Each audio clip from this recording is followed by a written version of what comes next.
Hello, hello, hello, everyone. Hey, hey. Welcome back. La la la la. We are Mhm. calling this episode Hot Flash and Margaritas.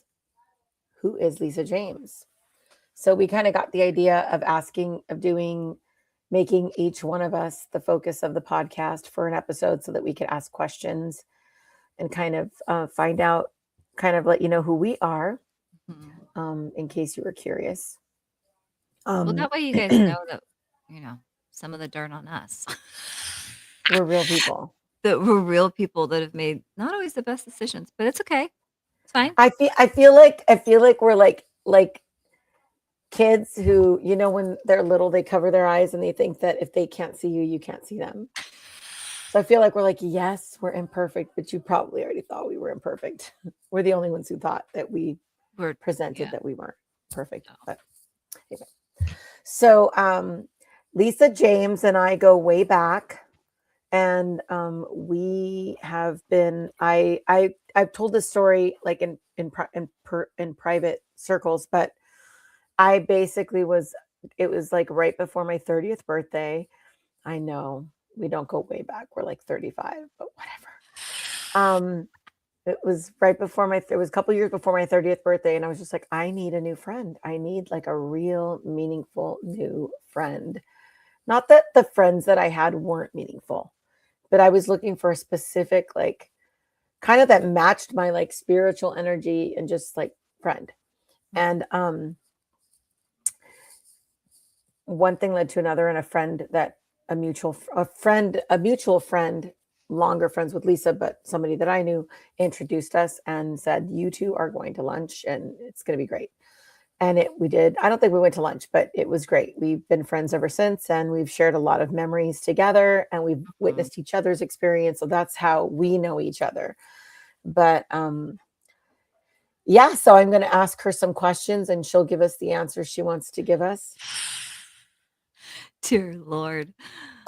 I already Um, have one question that kind I'm of comes afraid. Do on you my I'm mind. sweating. I'm not going to start easy because we Please. did Okay. I do need we a did just margarita. did mine. We recorded mine earlier, and you will need a glass of wine or something. No, we recorded mine earlier, and I feel like there's so much. So I know there's so much in her life too. But I guess the first question I want to ask is, um, does it feel? How different do you feel living your life now as you did when you were like stay-at-home mom and you had littles? Like, Oh. what would you say is the most significant difference in the inside of who you are? Because I know you've always looked amazing. She's athletic, she's competitive, she's successful, she's, a licensed therapist, she's an amazing mom, she's got these amazing kids that have really So sweet. gone on to be super cool, amazing people. But like what did you feel like when they were little versus like the feelings that you have now, challenges or otherwise? Well, I mean, I feel like I am a much different person now than I was then. Just hard. It's like there was so much of the world I never had experienced back then. Got married young and was pretty sheltered, I think, in a lot of ways. I say that in that like I didn't have, yeah, that's like a whole nother. But I just think that I was raised by good parents that stayed married forever. I didn't have a lot of trauma in my childhood. Like I was naive in a lot of ways, and I'm not anymore. And so how I experience the world, the grace I give to people, myself, my children is so different than when they were little. I really tried to give my kids what my parents gave me. I was really lucky. And so I tried to be a mom that played with them and had fun, but also like, you know, disciplined them and like taught Yeah. them things. And I really wanted to be a stay-home mom. I wanted to be present with them. I wanted, if I could, and there was a lot of sacrifice to that. Um, I don't regret that at all. I built amazing relationships with my kids. Um, but even staying home, right? There was just a lot that I didn't have to experience that as I am, an independent single woman, one income, right? Well, two incomes because I work two jobs, but that feels different, right? Yeah. Having to provide for myself and like do all the and my kids and all the things, um, so I definitely feel different. I feel more authentic. I am not just like doing 50 million things. Well, I tend to do a lot of things in my life, but I've learned how to slow down. I've learned how to enjoy life. I I know on my body when I'm doing too much, and I listen where I didn't used to do that before, you know. So I feel like I've grown up a lot, and it took going through some really hard things in my life for, me really to get smacked on the cement for me to realize everything is not rainbows and What butterflies. do you think was the hardest thing that you went through? Because I know I can think of a couple things, but what do you think was the hardest thing that you went through? Um, I think the simultaneous my dad dying suddenly, um, and my marriage just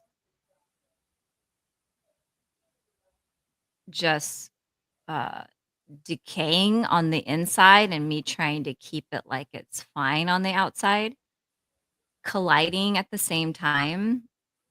How old were you when you lost your dad, and how long had you been married at that point? Yeah, so it's been 10 years. It's 10 years in November of 2025 that my dad passed. So I was 41. Um, and we had been married. So that was 2015 when he passed, and we got married in 1997. So 18 years of marriage at that point. And 10 and a honestly, half. like I like even when you say you were 41, I still feel like you were way too young to lose your dad at that Yeah. point. And I think your Yeah. mom was way too young to lose her husband Mhm. at that point. And Yeah. I I mean, I know that the had a, number sounds, it's yeah. not like you were 12 or 20, like 19, but you were Yeah. way too young. He still had a lot of um a lot of grandpaing to Yeah. I do, mean, my prepping. youngest was 7, Yeah. you know? So yeah, I think when multiple things hit you at once. And I really thought, this is the naivety. I really thought I was strong. I really thought that like nothing could stop me in life. Like I could do anything. And to be leveled to a place where, I mean, I didn't really want to get up in the morning. Like, I remember being so protective of you during those years after your dad passed away. Um, but I would agree with you. I thought you were indestructible too. So mhm, I think that it's just really interesting that a lot of things hit us when they hit us the way they hit us. Like it just it's I guess he was a really not just I mean, and I think other people can relate to this, like he was an integral part of your life, mhm. and Was. you got a lot from him Mhm. that you didn't realize you weren't getting probably in your marriage, or even we don't realize Mhm. who's supporting us, how they support Yeah. us. Yeah, and I think, getting to a point where I wasn't fine and I couldn't be fine. I couldn't pull up my bootstraps. I couldn't, which was like words that never came out of my mouth. That was a real moment for me, was I can't will this. I can't will myself to be better, and then grief brain, your brain doesn't work and I can't remember stuff, and I'm in a master's program and I'm struggling, you know. So Yeah, you yeah, didn't take any time off from your program, did you? After your dad I passed. didn't, because he passed at the end of November, and I had it's awful. You have the holidays, you're trying to do a funeral, like you have a break from school. But I think I was afraid to stop. Like, I needed some kind of normal. Yeah. I probably should have stopped in retrospect. I don't know how different things would have been, but I did my usual behavior of trying to push through, trying to keep going at some level. I think because I was terrified if I actually stopped in my life. And of course, there came a point where I had to stop. And then everything fell apart at that point. What fell apart? Ugh, now we're going to get in the ugly. You folks ready? Am I ready? Dear God. Um, I um I just couldn't I like I was saying before, I couldn't pretend like everything was fine in the marriage, and I was doing what I usually had done and I had been doing in the marriage for most of the marriage, which was outsourcing. So leaning on my friends, leaning on people, leaning on well, I didn't have my dad anymore, and that was my sole person. And then my grandmother passed away, who was my other person and in my world, um, back to back. And so I leaned on my colleagues that, were in my schooling. And I just was at a really vulnerable place where everything was like, I always use the example in the book that I wrote about, like, I felt like I was free falling out of the airplane and no parachute. And I was like, you got me, God, right? Like, you got me. Cause I knew I had no control. Like, everything was falling apart and I didn't have any skills. I didn't have the skills. That's like the bad part of having a good childhood. I didn't Mhm. have any skills. I didn't know how to handle this. I didn't know how to handle what was happening to me. And I had a close relationship with God. But again, I think there was so much of me I still relied on myself a lot more than I relied on God, I think.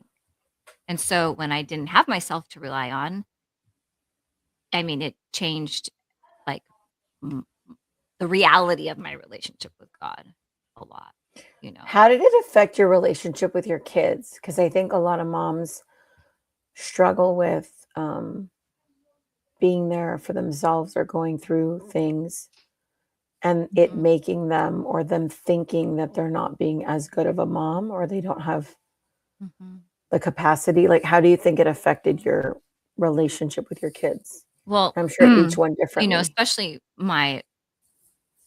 I will my oldest daughter, were really similar, and I think that it was hard for her to see me um change like that. Like, where they would see me on the couch just bawling or in bed, and I was really big on, like, all I knew was they're not to take care of me. And so that's the one thing I knew. Thank God I knew that, at least, to say, like, yeah, I'm mommy's just really sad, and this is grief, and you know, um I'll work through it. It's gonna be okay. I'm not okay right now, And later on I've had conversations with them about it, but they were unfortunately, they were watching me unravel, and and I think there was some health in that, some humanness in me, some I'm also these things, too. Hmm. I think the counter to that was that my ex was trying to keep it all like happy and fun, and there were some contradictory messages going on to them, like mom's in bed crying like this isn't normal and fun. And there's a lot of things they didn't understand because eventually I moved downstairs, trying to stay in the home as long as possible, and like things were falling apart, and they're obviously experiencing that. And I'm trying to keep some sense of stability for them when I have no stability myself. Like I don't even know what's going on.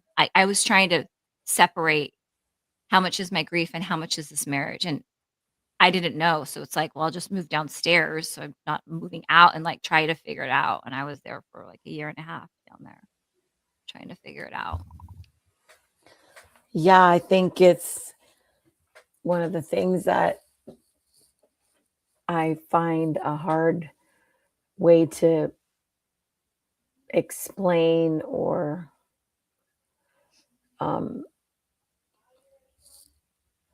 communicate, same word ish, but with couples, it's like, how do we be there for each other when the other person's doing their own work, their own healing, their own lack of healing or struggle? Yeah. Is there a way for us to be there for ourselves and let the other person have their experience? It's tough. Hmm.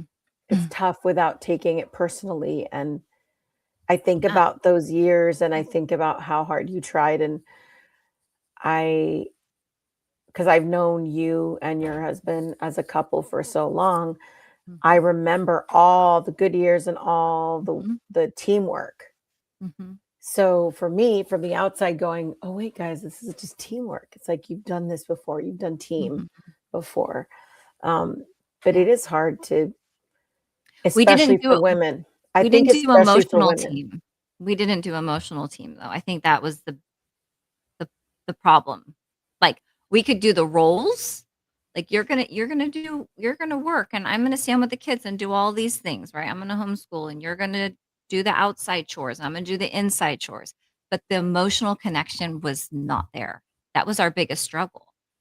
Um, and so when I was falling apart and I couldn't be strong for us and I couldn't help us emotionally trying to connect. I was always trying to connect. Um, there was nothing there. And it was the first time I couldn't make myself do it. I didn't have anything to give. And I remember him saying to me, like, I'm grieving that you're not the same person. And I just was like, you don't have the capacity emotionally. You don't have the capacity. And I am starving to death. I'm I can't do it anymore. I can't not eat anymore. I can't. It's like the reality was just the silence in the room.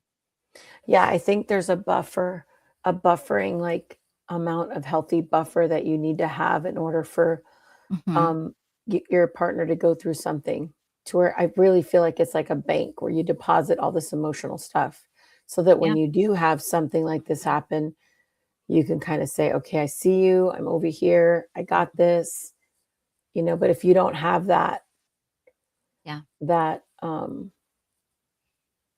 if you don't have that savings, emotional Mhm. savings account, then you can't get through those patches.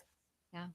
And I think because I had deficit in my marriage, I was a great athlete and I I like succeeded in that, right? I put myself in that because that fed me, that made me feel good about myself. I made friends doing it, right? I could have some success outside the home, outside being a mom. I worked in my church, I volunteered, I did mentoring groups, I did cooking things. I was constantly trying to help myself survive because divorce wasn't an option. And so, I had to learn how to resource. I had to learn how to survive in my marriage. And if my And dad didn't die, I probably would still be in that marriage, but be very unhappy in the sense of like not having the connection that I needed emotionally, you know. So it's hard to say how my life would be if it was different, you know. Yeah, and I think that, I spend very little time looking at the alternate routes of like life because I think that I'm really focused on the now and what's going on today. And we know there's plenty of work to do in the now. But Well, sure, but I think when your life gets halted, you make some choices and decisions in life. You think it over a million times if what you you did do. was the right choice. Was it should I have not left? Should I have stayed? Should I have tried harder? Should I have, I think that's why there came a point where I went back and I was willing to try again and he was not. Just because I was like, I have to do everything possible. I have to do You have to everything turn over possible. every stone. You have to really, Yeah.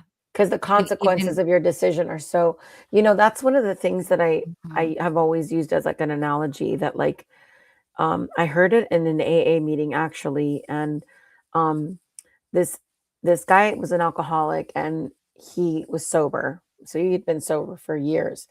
But he said, it wasn't until I was thoroughly convinced that I was an alcoholic that I was willing to go through and actually now that I'm thinking about it, it was a female. She said it wasn't until I was thoroughly convinced that I was an alcoholic that I was willing to go through the recovery because the recovery is so painful that I didn't want to like go through it unless I Yeah. knew. And she said, like, if I had cancer and they said you have to do radiation and chemo, she's like, I'm not going to go through radiation and chemo until I'm positive that I have cancer. And I think that, like, that's kind of like what you were saying. Unless you really knew that there was no other option, or then that was the case of what your life was going to, next step was going to be, you knew it was going to be hard even after you made the divorce decision, right? Yeah. So then you didn't want to like But it's so hard because I make was the in wrong such choice. grief and everything I was going through, which there's parts of that I haven't shared that I went through at the same time. Um, that there's just blankness. Like I don't remember how like there's just things that's like, wow, I moved out and I like how did I move everything? Like I mean, there's just moments where I'm like, how did that all happen? Like it was just I don't know. You're going through so much at that time. I was just so So traumatized with everything I was going through. would you say that it's a good idea to say, like, when somebody's going through something like that, to like not make any changes or not make any big Well, that's what they decisions? say. They say, like, when you're Right? in They grief, say don't make that. any big decisions, which is why, like, I was like, "Okay, I'll move downstairs. I need to separate myself from you in some way so I can what is happening right now?" Right? Like, there was just so much going on, and, it was really hard for me to know what to do, and the high responsible part of me that you think of everybody else and not yourself, um, was like, "You better just go downstairs, just stay and pray and be there and journal," and but it was like, this is it's such a hard thing, you know? Yeah, and I think that, I think that you're not a rash decision person. So it's not like you would have done this like without Yeah. really using that same process. Yeah, because I I was with myself, even though I mean, my close friends knew that there was struggle in my marriage. My close friends knew we didn't have a lot of time together and we had very opposite schedule. There was just a lot of things, right, that they were aware of, but then, like, they knew me and I'm, like, positive, upbeat, and, like, working out and God and, all the things. So it's like, I don't think nobody believed, like, when it was going down, people were like, "What?" Like and And it happens like that. I know 3 couples over the last yeah, 2 months since December because they don't know that what's going on, what's really going on in the connection, right? mhm. They're not in it, and unfortunately, you know, we don't share all the things. And I think because we're trying to protect our spouse or the situation or whatever, and we struggle alone. We struggle alone. And then for me, it was like the tsunami hit, and that was it. It was like I couldn't. And if I wasn't holding us together, I don't know that he had the capacity to do it. And what can you say about your life now? Like Yeah. what are the things you've So learned from yeah, so it's been an interesting journey because I had to um yeah, go into the work field, support myself, finish my education, and my master's, and I had to do some serious therapy. I had to heal. Um, you start off in the field, you make no money, as barely surviving financially, and trying to take care of my kids. My ex got with somebody right away, and I was trying to help them adjust to that and trying to take care of them, trying to take care of me. I had never lived on my own before. I went from my parents' house to getting married. So just living on my own, there's just so many things that I had to learn quick.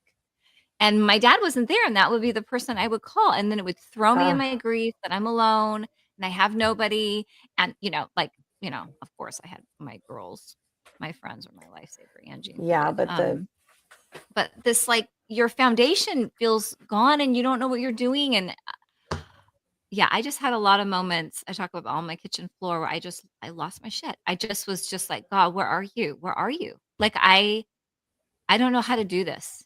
I don't know how to do this, and then trying to, yeah, eventually date, and everything's changed because last time I dated, I was like society. 18 is when I had met my ex. And so there was just so much. And then I was a wreck.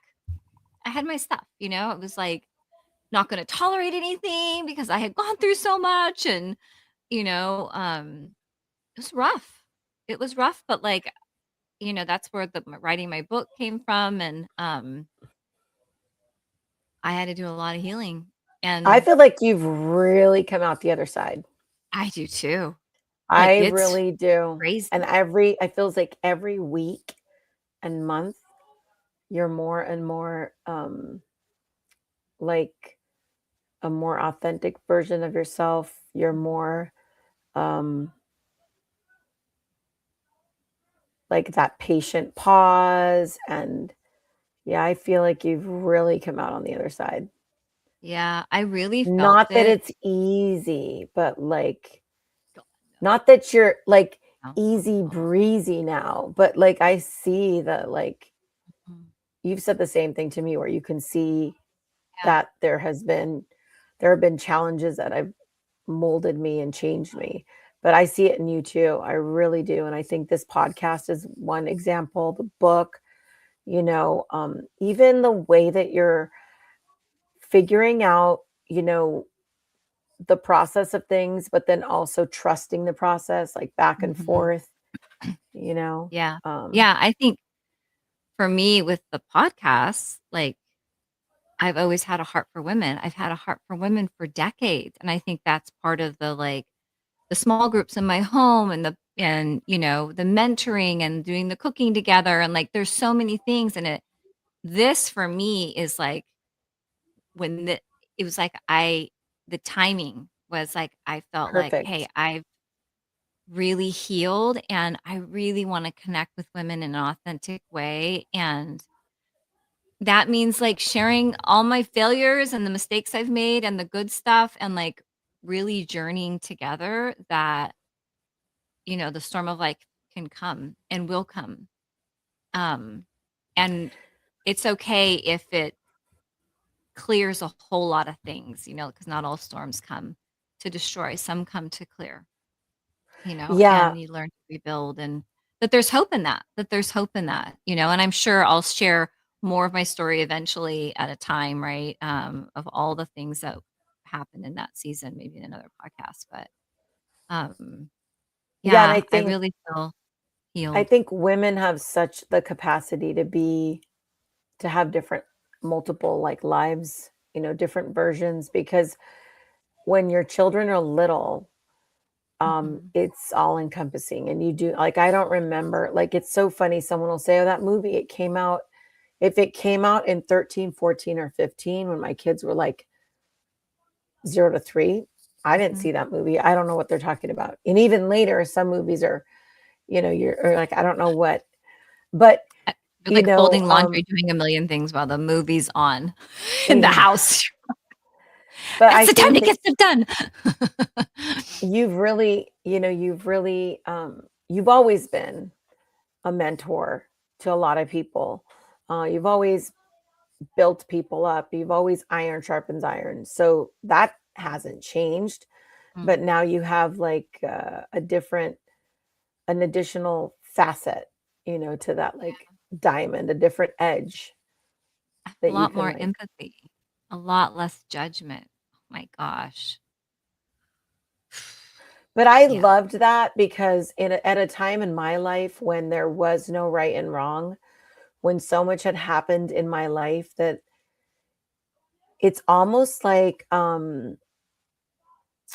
flying without visually. Like when you're flying on instruments, the reason Mhm. you learn how to fly with instruments is because you lose whether where's up and down as a pilot with a helicopter or a plane. And so the instruments show you that you're level, right? And so I feel like from my childhood and where I came from when we met, even when we met, I'd only been processing, some violence that happened in my childhood at that time, probably like 7 years. And but even when we met, um, I loved that about you. I knew that you had a judgmental side or that you like where this is right and that's wrong. Mhm. But I needed that. Like the world needs that sometimes because I had grown with like not even knowing that it was Mm. wrong to like bail out my dad. Not everybody bailed their dad out of jail and then when took their, you know, history midterm. Not everybody did that. Yeah, no. But then you as a friend living in that era of your time when you were homeschooling, when you were really looking at things with like that critical analytical perspective, Mhm. and calling things out, like that's there's I I loved that version of you too, Mm. and then now seeing this side is like it's beautiful and it's great and it's wonderful and it feels better probably to you because you're like, oh, that was harsh Yeah. maybe, but Yeah, 'cause there's, like well, I mean, as well, now you know, you're the as butt of it during certain times you were yeah, being judged. yeah. Oh, yeah. Oh, yeah. I was really judged, yeah. I knew what it felt like, Yeah. right? Yeah. Thank you. There will be so many more podcasts, episodes where we can give people little bits and pieces of who we are. But I think this has been really neat to see you articulate it and be brave. Yeah. Thanks. Another, Trying more vulnerability. Mhm. and then Yeah. buy the book. There's a book. It's going to be out when? When do you think it's going to be out? I'm working with an editor right now. I'm hoping spring because it's got a lot of the garden analogies, but it's called Abandoned Okay. Garden, getting back to So taking April, care of yourself. May. So I'm hoping. Yep. So tell us like a couple sentences. What's the book about? So the book's called Abandoned Garden, and it is about just kind of my story of grief and loss, and how just and also how I abandoned myself. So I talk about different forms of loss and how I move through it, and I use some client stories and friend stories. I use a little bit of neuroscience in there, I use a little bit of grief theory in there, and some hope, right? That we can somehow Get through continue it. to grieve and love the people we lose, and learn how to renegotiate that relationship, and move forward in our life, uh, in healthier ways. Yeah, and still love, which I is love hard that. to risk when you've lost. Renegotiate the relationship. I think I'm gonna Yeah. let that sink in. Mhm. So thank you, and thanks everyone for Welcome. joining us. We're going to be creating the YouTube channel and dropping a lot of these episodes. And we're already working on reels. So we know that you're familiar with the concept of the podcasts and all that. And we're just getting closer and closer to being there. So thanks for listening. Thanks for joining. Yeah. See you soon. Bye.